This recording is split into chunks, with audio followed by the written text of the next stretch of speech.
गुर्जर की थड़ी इलाके में प्रेमनगर द्वितीय स्थित गौरी गौशाला के सेवकों द्वारा नम आंखों से सबकी प्यारी गाय राखी को अंतिम विदाई दी गई। बैंड बाजे के साथ विधि विधान से राखी को दी गई श्रद्धांजलि।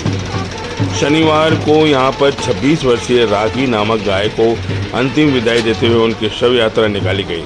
इसके बाद वापस उसे गौशाला परिसर में लाकर उसे दफनाते हुए उसका अंतिम संस्कार किया गया। इससे पहले कॉलोनी की सभी महिलाओं ने इस गाय को नई नई साड़ियां उड़ाकर और फूल माला चढ़ाकर उसे श्रद्धांजलि दी। गौरी गौशाला सोसाइटी पंचवटी विस्तार गुर्जर की थड़ी की अध्यक्ष एवं समाज सेविका सुमन कुमावत ने बताया कि इस गौशाला में सड़कों पर विचरण करने वाली आवारा गायों को रखकर उनकी सेवा करते हुए उनका लालन पालन किया जाता है। उन्होंने बताया कि इस गौशाला में रहने वाली गायों में से ही राखी नाम की एक गाय की मृत्यु होने के बाद उसे श्रद्धांजलि देते हुए उसका विधि विधान के साथ अंतिम संस्कार किया गया।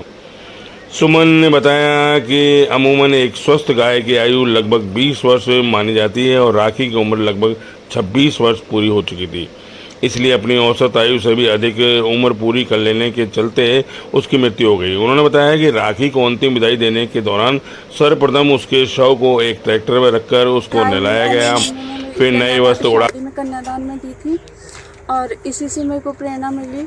इसके आगे मेरे पास 100 गायें हैं, इसी की पोतियाँ दोतियाँ, और इसने मेरे को बहुत प्यार और स्नेह दिया।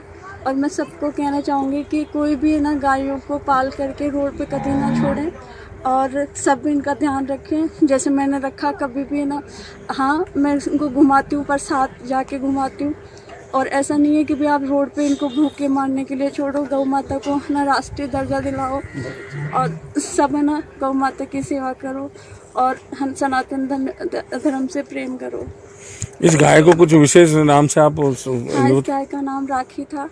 इससे जो वो उसका विष्णु है। मेरी सारी गायों के नाम है और बाकायदा। कितने सालों से दी थी गाय आपके पास? ये मेरे पास में शादी पे दी थी मेरी माँ ने। 26 साल की हो गई थी ये। अच्छा, आज आपको कुछ प्रेम ज्यादा हो गया? इससे मेरे को बहुत ज़्यादा प्रेम था। इसने मेरे को बहुत ज़िंदगी के बहुत कुछ है ना नियम और कानून कायदा है, सब कुछ इन्हें मेरे को समझाया और आज मैं जो भी हूँ इसी के बदौलत। मैम आपका परिचय दें। मेरा नाम सुमन कुमावत प्रजापति। ठीक है। एक और सौभाग्य महसूस हो रहा है कि मैं बहुत भाग्यशाली हूँ कि मुझे गौ माता को अंतिम विदाई में मैं शामिल हुई और समाज के लिए एक बहुत प्रेरणा का काम किया है सुमन जी ने। सुमन कुमावत प्रजापति समाज से हैं। ये समाज मैं देख रही हूँ कि सनातन में आगे बढ़ रहा है और सच में तो गायों की सेवा संत महात्मा करते थे, पर इस तरह का जो अश्रुपूर्ण श्रद्धांजलि इन्होंने दी और जो हमेशा से सेवा की, इस पूरे परिवार की जितनी भी तारीफ़ की जाए वो कम है। ये लोग सराहनीय हैं।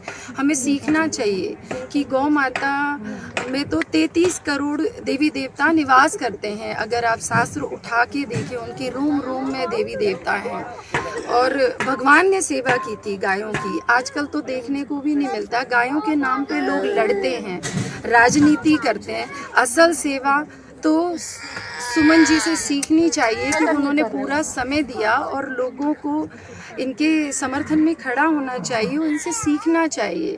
आज मैं भी अपने आप को बड़ा ही भाग्यशाली महसूस करती हूँ कि सुमन जी ने मुझे बुलाया और मैं आई। अंतिम सवाल ये, लोग सड़कों पर गायों को मरने के बाद छोड़ देते हैं, ये विधि विधान से आज जो हाँ विधि विधान से इन्होंने घुमाया। ये हम लोगों पे, ये सनातन पे वैसे देखा जाए ना, जो राजनीति करते हैं तो उनके मुंह पे एक करारा तमाचा भी है। उनको सीखना चाहिए, राजनीति नहीं करना चाहिए। गाय हमारी माँ है। कहीं काटा जा रहा है, ट्रकों में भर के ले जाया जा रहा है, सरकार देख रही है, तो सबको आगे आना चाहिए और इसको रोकना चाहिए। और जन जन तक आप ये देखो कि बहुत मध्यम और लोअर फैमिली से जो लोग हैं, जो सीधे सिंपल से लोग हैं, आपको देखने को मिल रहा होगा। यहाँ बहुत हाई फाई लोग नहीं हैं, क्योंकि शर्मिंदगी महसूस होती है। सिर्फ शास्त्रों में और सिर्फ बाकी जगह टीवी पे मोबाइल में हम लेक्चर देते हैं। असल में आज ये लोग आए हैं, इनका प्रेम है इनके प्रति और आप देखो किस तरह से ये सेवा करती हैं। अगर इनके लिए लोग आगे आएँ और व्यवस्थाएं कराएं। आपका परिचय दे दो। अर्चना दास, खनक चित्रा एंटरटेनमेंट की डायरेक्टर। नमस्कार।